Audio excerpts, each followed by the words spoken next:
My name is Dr. Sebastian Beduba, and I'm a professor of business and technology and a serial entrepreneur.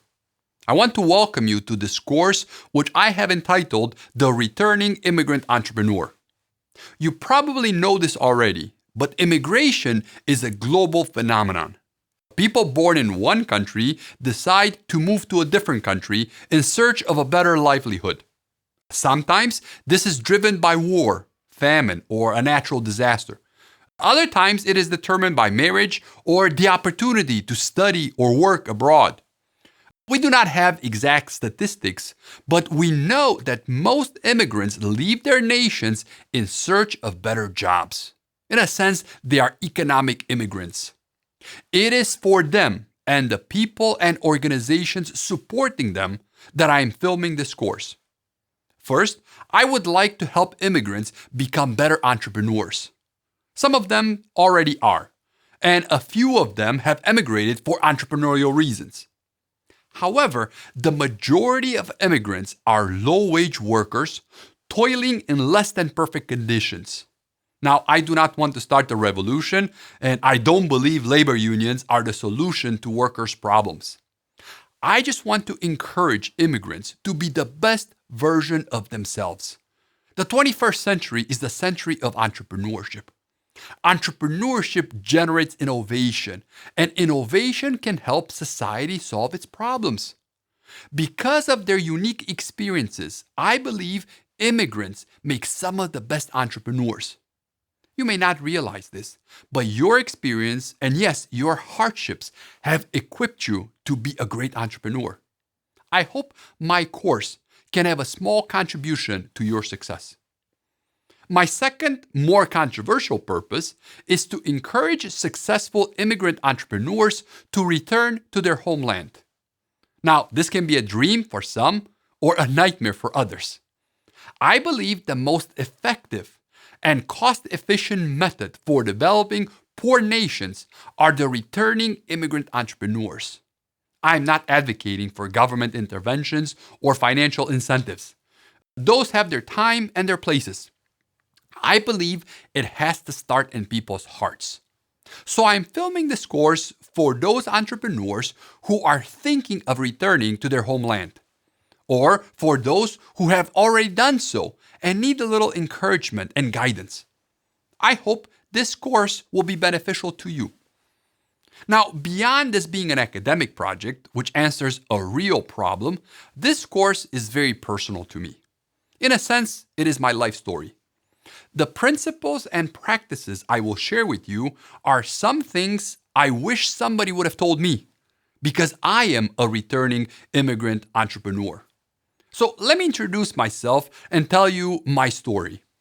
I was born in 1976 in communist Romania in a family with 6 children. In 1984, our father was sent by the Romanian government to work on a construction site in Egypt.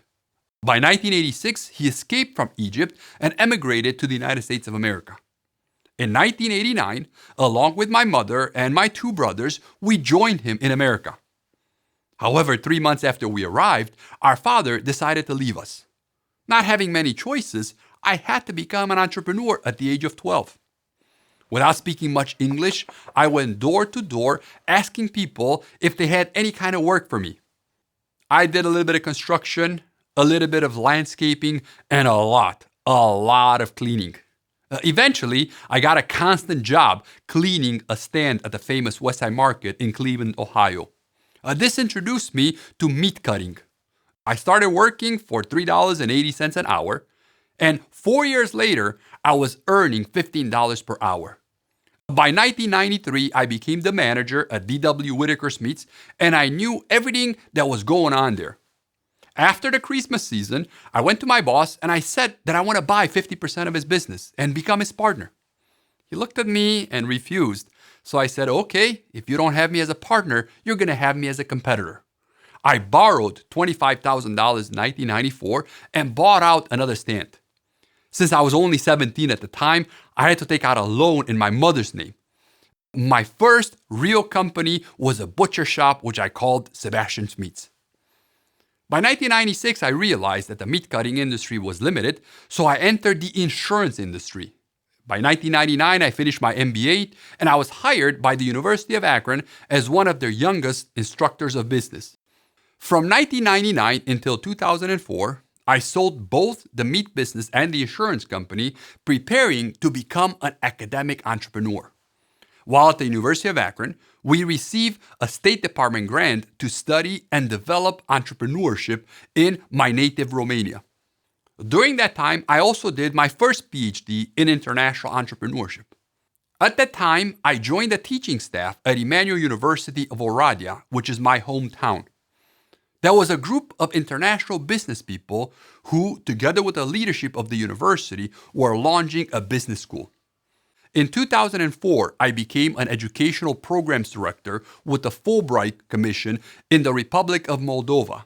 In 2005, I married my beautiful wife Lois and moved back to Romania to assume the leadership of the Griffith School of Management within Emmanuel University Oradea.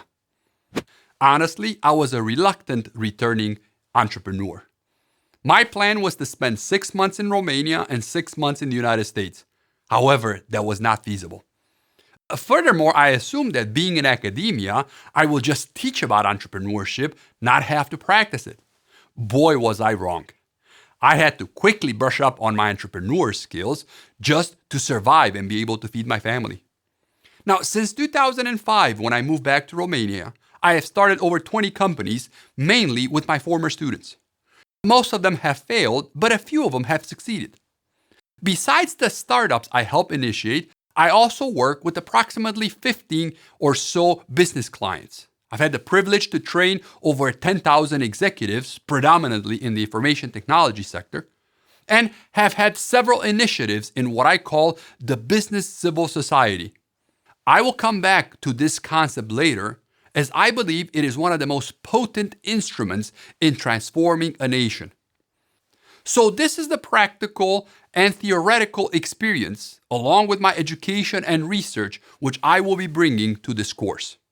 So what will be the structure of this course? I begin this course with the section entitled General Consideration for Entrepreneurship in the New Land. This section is especially for immigrants who are arriving in the new land and are thinking about starting their own business. Module number 2 is called Understanding and Managing Your Adopted Nation. Now, this will be the most general module, and it is broadly applicable to most immigrants, entrepreneurs or not. These will be common sense recommendations that should help you accommodate quicker in your new land.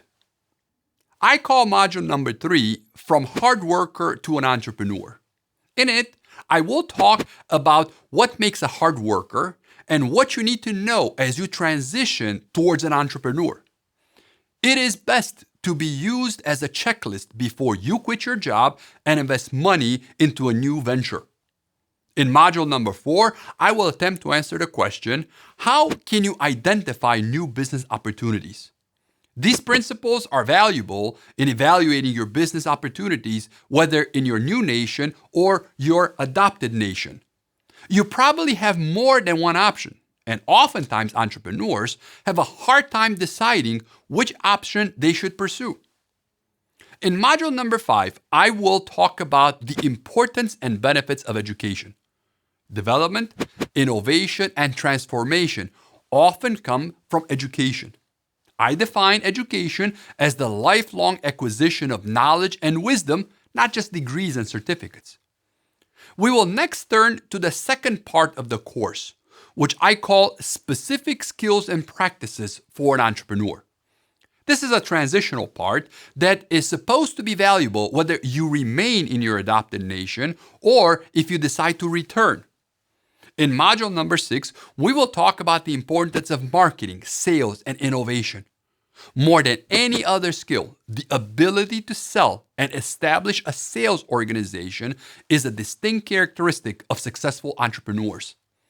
In module number 7, we will talk about the importance of management. This is the second vital skill for any entrepreneur. You have to be able to attract and mobilize human talent if you want to accomplish great things. Without offending anybody, a one-person operation does not fit my definition of entrepreneurship. In module number 8, I will talk about the natural trademarks and temptations of most entrepreneurs. To mitigate some of their destructive powers, I will talk about the importance of contracts and agreements, about the importance of learning and keeping good accounting, about the importance of understanding finance, which is the language of business. In the third and final section of this course, I will focus on the returning immigrant entrepreneur. Based on my experience and research, I will outline some principles for successful reentry into your homeland. In module number 9, we will focus on some of the motives for returning back. I know this is a sensitive topic, and I promise not to be judgmental. I believe this is a free world, and everybody has to do what is right between them and their God. However, I want to outline some good and some bad reasons for returning home and how to be honest with yourself. Module number 10 is specific for entrepreneurs who have already returned to their homeland. I want to outline some of the business modules which are available to them, along with some of their pluses and minuses. In module number 11, we will look at some of the social involvement of an entrepreneur once they return to their homeland. Should they run for political office? Should they generously donate to social causes? These are some of the questions that you'll be faced with. I am going to close this course with module number 12, which I am calling the importance of sustainability as an entrepreneur. When our business school celebrated 20 years, my former students asked me what has been my greatest accomplishment since returning back to Romania. Without hesitation, I told them, it is that I'm still here. This is going to be very personal, and I want to share with you my heart and why I do what I do. So I hope that you will stay with me until the end. So what are the limitations of this course? As with any other education initiatives, we have limited time and space. You are probably going to be bored, and I will not be there to read your facial signs. I apologize in advance. If you want to get the most out of this or any other online material, make sure you take copious notes. Or write down the thoughts which are going through your mind and how you can apply these principles to your situation. I will try to make this course as applicable as possible to most immigrant entrepreneurs. However, I realize that my Romanian and American subjectivity will seep through it. I apologize in advance. Third, I pride myself in being a practitioner among academicians and an academician among practitioners. However, sometimes I get the feeling that I am neither. Those of you expecting lots of theories and citations will be disappointed. I want this course to be as applicable as possible. In contrast, those of you expecting lots of stories and illustrations will be equally disappointed. Although I have sprinkled some of my experiences throughout the course, you should contextualize this to your situation. However, regardless of the limitations, I believe the next modules are a good investment of your money and time. I look forward to interacting with you, either throughout this course or if you want, please contact me in person. Let me know if this course was helpful and how we can improve it. This is Sebastian Beduva. Let's get to work.